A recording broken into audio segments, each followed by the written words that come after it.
Hi, my name is Haley, and today I'm going to show you how to put together your clarinet. So with your clarinet, there's a lot of pieces. The clarinet has a lot more pieces than most band instruments. So right here you have your 5 main pieces of the clarinet that make up the body of the clarinet. You also have your reed and your ligature, and in order to maintain your clarinet, you also need cork grease and a swab. So today I'm going to show you how to build the clarinet from the bottom up, just because it's simple to explain that way. And we're going to start with our bell. So this is your bottommost piece. It's your bell. It's where your air and your sound will kind of come from. And above the bell is your lower joint. Okay, this is your lower joint, which can be confusing with the upper joint because they're both kind of long pieces. They kind of look similar.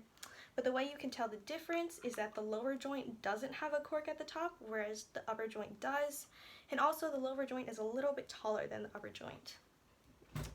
Okay, so you're going to take your bell, you're going to take your lower joint, and you're going to put the cork side of the lower joint, you're going to put that into the bell. So you're going to just push and twist to put it together.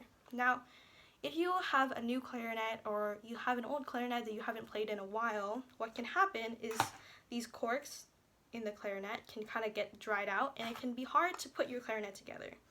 Mine is going in pretty smoothly because I just put on cork grease. But if yours is like you find that it's hard to put together and it requires a lot of force, you can just take your cork grease, take a little bit of it, put it on the cork, rub it in all around the cork, and then it should be easier to put your clarinet together. So now we have 2 pieces of our clarinet, and on top of the lower joint is the upper joint, which we just talked about. Something to remember when you're putting the upper joint on your clarinet is that you have to hold this key down, this middle key.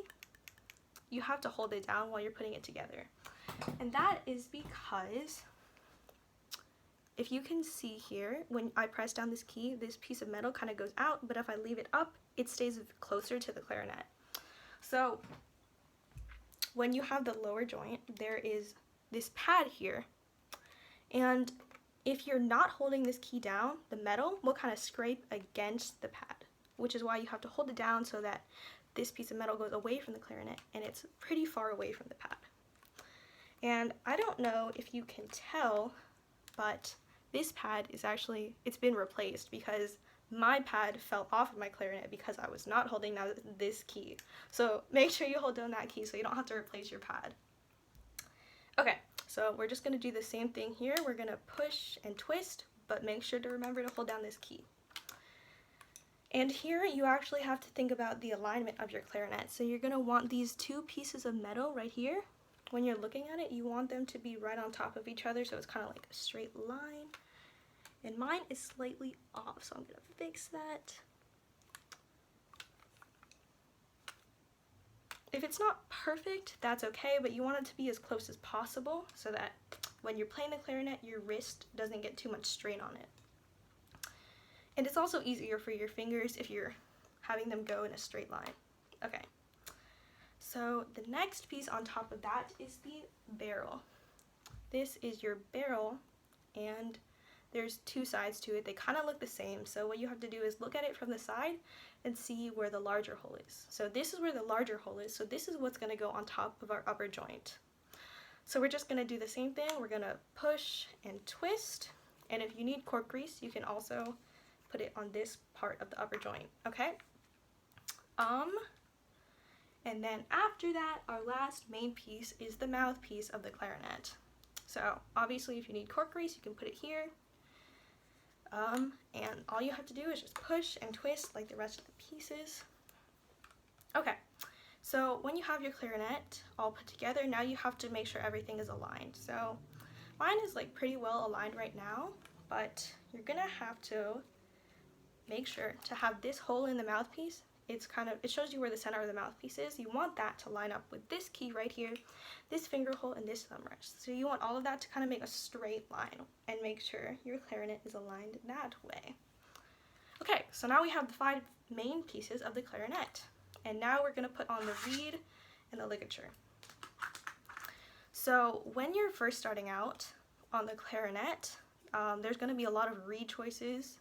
There's there's a lot of reed choices. There's a lot of common brands. There's Rico, Van Doren, Ligature, all of these brands. But when you're starting out, it doesn't really matter what reed brand you're playing on as long as you can kind of make a sound. However, you do want to go when you're starting out with like a lower reed thickness, because if you have a lower reed thickness, that allows you to kind of get your airstream to build up. Because with the higher thicknesses, so for example, this is a 3.5 reed, and you kind of need like a strong airflow in order to play well on this reed. And a lot of beginners, they're not going to have that just because they haven't really practiced having a strong airstream. So a good recommendation for beginners is probably a Rico 2.5 reed, and then that should be good. So with your reeds, what you have to do is you have to actually wet the reed before you play on it, so you can just stick it in your mouth. You don't have to do it for that long. You don't want to oversaturate it with your saliva. Usually when I'm putting my clarinet together, I will just put the reed in my mouth as I put the rest of the clarinet together, and that's good enough for that's good enough for saturating the reed.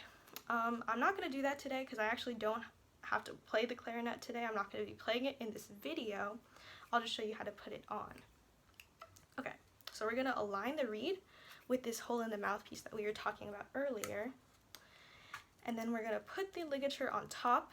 And when you're putting on the ligature, like this, make sure that you're not hitting the reed. You don't want to accidentally make a crack in the reed when you're putting the ligature on and damage your sound. Okay, so once you have the ligature on, you're kind of fiddle around with the reed and try to get it aligned, the top of the reed aligned with the top of the mouthpiece. And you can tell by looking at it from the side, or another way you can tell is a lot of people say that if you look at the clarinet straight on, there should be about a hair's distance between the top of the reed and the top of the mouthpiece, which if you can kind of see here, that's the case.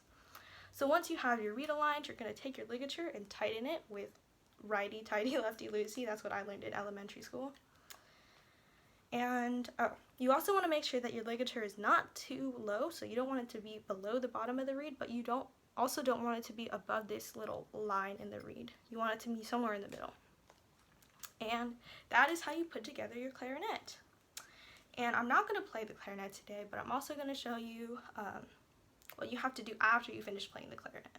So once you finish, you're just going to unscrew your ligature. You're going to take your reed, put it back in the case, and then this is where your swab comes in. You have your swab, and usually there will be something at the end. It'll be a fabric with a string and then something at the end of the string. Hopefully it's weighted so you can drop it down into your clarinet, and I'll show you what I mean. So when you're playing the clarinet, you have to blow into it, which means there's a lot of saliva going into the clarinet, and you don't want your clarinet to dry with saliva in it because that's gross, and it can also damage your sound over time if you just kind of leave it there, especially if you have a wood clarinet. So what you have to do is take your swab and drop it through the bell of the clarinet, and it should come out from the mouthpiece, and you just kind of pull it through. I think my swab is a little bit stuck. Okay, well, my swab is stuck in the clarinet because this one's kind of a thick swab. Okay. Usually this won't happen because your swab will not be this thick. I don't know why mine is that thick, but if you have a swab like this, it's a thinner material, you should be fine. Okay, so if your swab doesn't get stuck in your clarinet, you're just gonna kind of want to run it through the clarinet the same way a couple times, drop it through the bell and out from the mouthpiece just to make sure you're getting any extra saliva out. And if you want to, you can actually like swab through each of the pieces individually after that if you want to make sure you get every last bit of it. And that's it. So once you swab, you kind of put your swab back in your case, you take apart your clarinet piece by piece, and it should all be back in your case the way it was found, with the mouthpiece, the barrel, and the bell, and the lower joint and the upper joint. Some clarinet cases might have it in a different order, but you can tell where the lower joint is supposed to go versus the upper joint because there's going to be kind of this divot here, which is where the thumb rest, this piece goes.